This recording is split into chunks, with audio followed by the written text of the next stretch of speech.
Section 4. You will hear a lecture about wind energy. First, you have some time to look at questions 31 to 33. Now listen carefully and answer questions 31 to 33.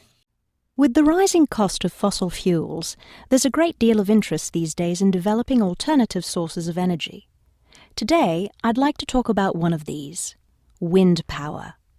In the past couple of decades, there's been an upsurge of interest in using the wind as a source of energy, but the idea isn't new at all. People have been harnessing the power of the wind for centuries, ever since ancient peoples first used sailboats.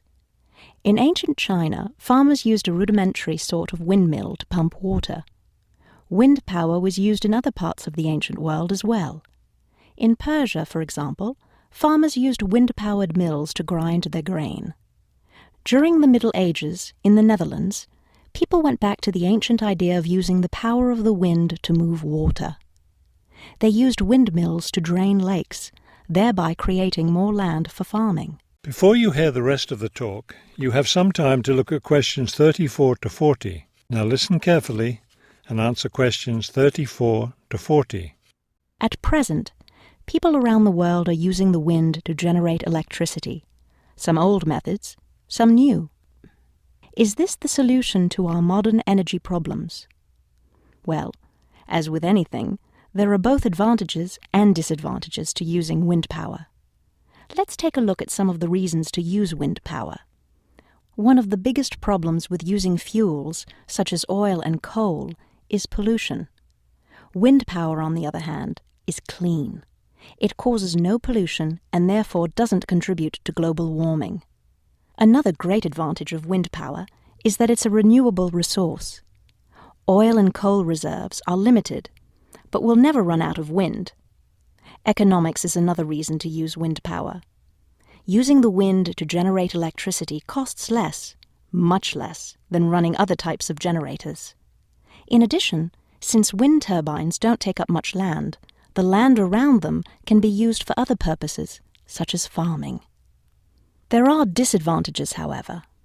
Even though generating electricity with wind is relatively inexpensive, the technology isn't cheap.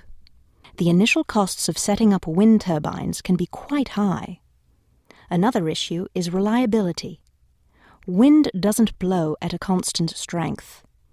Therefore, at times, a lot of electricity can be produced, while at others there may be little or none. Wind turbines usually have to be located in rural areas where the land is open. Their distance from cities, where the most electricity is needed, is another issue. Although wind is considered to be a clean source of energy, wind turbines cause their own sort of pollution.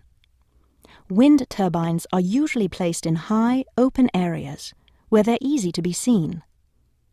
Rural residents often feel that the beautiful local scenery is spoiled by the sight of the wind turbines. In addition, wind turbines aren't quiet. In fact, one wind turbine can produce as much noise as a car traveling at highway speeds. End of section 4. You now have half a minute to check your answers. You have 10 minutes to transfer your answers to the listening answer sheet.